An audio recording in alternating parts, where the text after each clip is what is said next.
परम श्रद्धास्पद, परम पूज्य आचार्य प्रवर के चरणों में अभिवंदना, आदरास्पद साधु साध्वी वृंद, उपस्थित धर्म परिवार।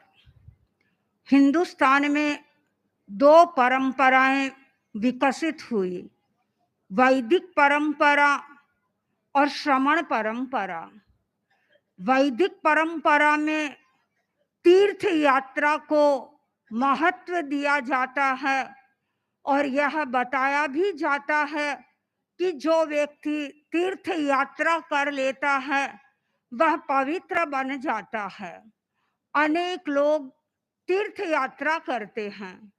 कोई केदारनाथ जाता है, कोई अमरनाथ जाता है, कोई काशी में पहुंचता है, कोई प्रयाग में पहुंचता है। अपने अलग अलग तीर्थ क्षेत्र हैं, जहाँ जिसकी रुचि होती है वहाँ वह पहुंच जाता है और पहुंचने का उसका अपना एक उद्देश्य होता है। कई लोग ऐसे हैं जिनके सामने समस्याएं आती है अथवा कभी कभी अकस्मात दुख पैदा हो जाता है, तो दुख से मुक्ति पाने के लिए वे तीर्थ यात्रा करते हैं। अपनी समस्याओं को समाहित करने के लिए तीर्थ यात्रा करते हैं। कुछ लोग अपने जीवन में बदलाव लाने के लिए भी तीर्थ यात्रा करते हैं और कुछ लोग ऐसा भी मानते हैं कि तीर्थ यात्रा करेंगे तो हम पवित्र हो जाएंगे, हम निर्मल बन जाएंगे। वैदिक परंपरा में तीर्थ यात्रा का महत्व है। श्रमण परंपरा में भी कुछ लोग ऐसे हैं जो ये विश्वास करते हैं कि तीर्थ यात्रा हमें करनी चाहिए। मुस्लिम लोग तीर्थ यात्रा करने के लिए मक्का और मदीना में पहुंचते हैं। ईसाई लोग जेरूसलम जाते हैं। यहूदी लोग वेटिकन में पहुंच जाते हैं।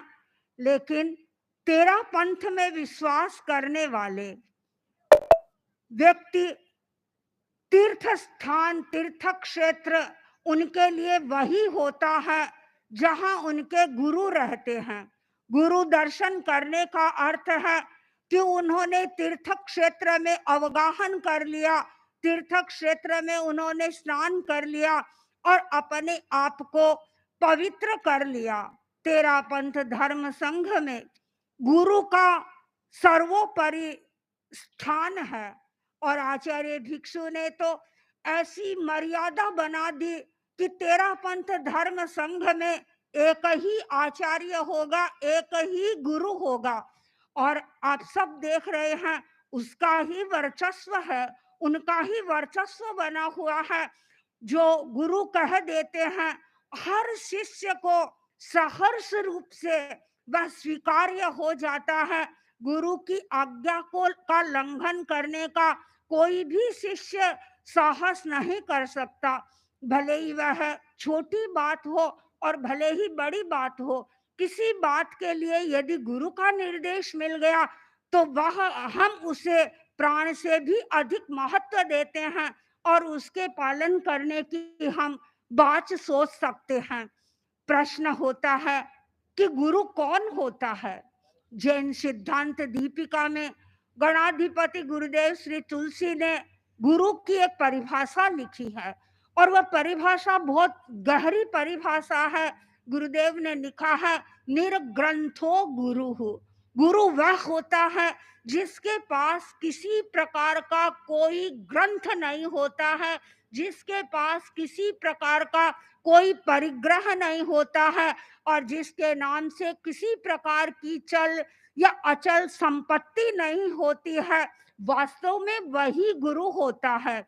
और एक जगह मैंने और पढ़ा गुरु के संदर्भ में ही, जहां बताया गया था कि गुरु वह होता है जो हितोपदेष्टा होता है, जो लोगों के हित के लिए उपदेश देता है। और जब मैं आचार्य वर्ग के संदर्भ में सोचती हूँ तो मुझे लगता है कि सचमुच में आचार्यवर ऐसे गुरु हैं जो निर्ग्रंथ गुरु हैं, जिनका अपना कोई मठ नहीं है, जिनका अपना कोई आश्रम नहीं है, जिनका अपना कोई पर्टिकुलर स्थान नहीं है। जहाँ गए, जहाँ पधारे, वहाँ पर रह गए। चौमासा हुआ, चौमासे में रह गए। और चौमासे में हम देखते हैं आचार्यवर भव्य आलीशान स्थानों पर भी रहते हैं, लेकिन आचार्यवर का उस स्थान से कोई लेना देना नहीं है। बस 4 महीने रहे और जैसे सांप कांचली को छोड़ देता है, उस स्थान को छोड़ करके आचार्यवर आगे पधार जाते हैं। और कई बार हम ये भी देखते हैं कि आचार्यवर सामान्य सामान्य स्थानों में रहते हैं, स्कूलों में रहते हैं। ये ऐसी फूटी फूटी स्कूलें मिलती है, ऐसे सामान्य से विषम कमरे मिलते हैं, पर आचार्यवर उनमें भी रह जाते हैं। किंतु आचार्यवर का अपना कोई बैंक बैलेंस नहीं है। यद्यपि आज वर्तमान में जो मठाधीश हैं, अच्छा जो अथवा जो किसी आश्रम के अधीश बने हुए हैं, उन सब का अंकन कैसे किया जाता है? उनका अंकन उनकी प्रॉपर्टी के आधार पर किया जाता है कि यानी उनके पास इतनी बड़ी प्रॉपर्टी है, तो इसका मतलब है कि वो बहुत बड़ा गुरु है। लेकिन जिनके पास अपनी संपदा होती है, जिनके पास अपना बैंक बैलेंस होता है, वास्तव में वे सच्चे साधु नहीं होते हैं। परम पूज्य आचार्य श्री महाप्रज्ञ जी का मैं एक लेख पढ़ रही थी, और उस लेख में उन्होंने लिखा था, एक व्यक्ति आया उनके पास में और लिफाफा देने लगा। आचार्यवर ने पूछा कि ये मुझे तुम क्यों दे रहे हो? उसने कहा कि इसमें कुछ पैसे रुपए रखे हुए हैं, आपको जब जरूरत हो आप उसे काम में ले लेना। आचार्यवर ने तुरंत उसको उत्तर दिया कि ऐसे रुपए पैसे दे करके तुम साधुओं को खराब कर रहे हो। तुम्हें कभी भी यदि वह साधु है जिसने अपना घर छोड़ दिया, परिग्रह छोड़ दिया, और उसको तुम परिग्रह दे रहे हो, उसको तुम रुपए दे रहे हो, यह कार्य कभी भी मत करना।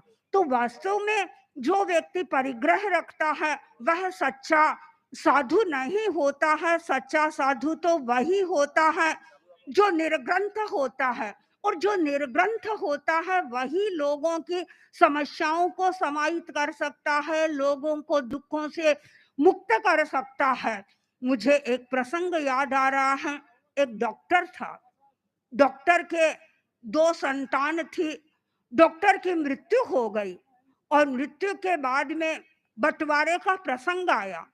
कुछ चीजें थी जिनका बंटवारा तो बहुत इजीली भाइयों ने आपस में कर लिया, लेकिन कुछ चीजें ऐसी भी थी जिनको बंटवारे के लिए दोनों भाई परस्पर संघर्ष कर रहे थे।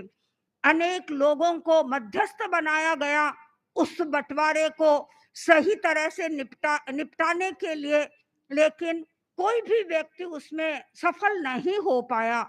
आखिर दोनों भाइयों ने सोचा कि अच्छा होगा, हमारे यहाँ कुछ दूरी पर ही एक आश्रम है और उसमें एक सन्यासी साधना कर रहे हैं, हम उनके पास में जाएं और वो हमें जो मार्गदर्शन देगा उसका हम स्वीकार करेंगे, ताकि हमारी ये जो समस्या है वह समाहित हो जाए। दोनों भाई उस आश्रम में पहुंचे। पहुंचते ही इधर उधर देखा, जो मठाधीश था उसका कक्ष देखा, उसके कक्ष में मठाधीश दिखाई नहीं दिया। जिज्ञासा हुई कि मठाधीश कहाँ गया है, तो वहीं बाहर एक उसका उनका शिष्य बैठा हुआ था। उसको पूछा कि मठाधीश कहाँ है? शिष्य ने कहा कि अभी कुछ दिनों से मठाधीश के साथ में और उसके एक शिष्य के साथ में जमीन को लेकर के झगड़ा चल रहा है, और आज उनके कोर्ट की पेशी है, तो वो कोर्ट में गए हुए हैं।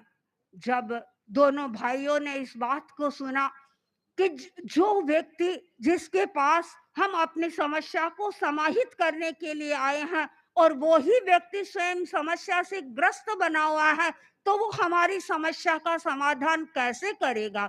जो स्वयं परिग्रह में लिप्त रहता है वह व्यक्ति कभी भी किसी की समस्या को समाहित नहीं कर सकता।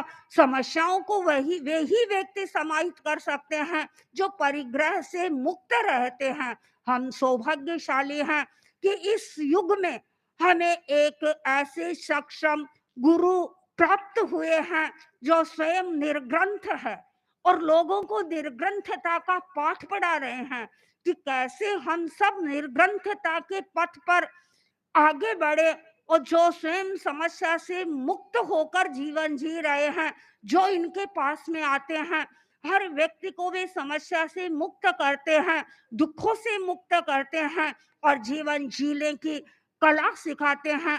परम पूज्य आचार्य वर से हम जीवन जीने की कला के सूत्रों को सीखे, इसी विनम्र भावना के साथ ओम अर्पण।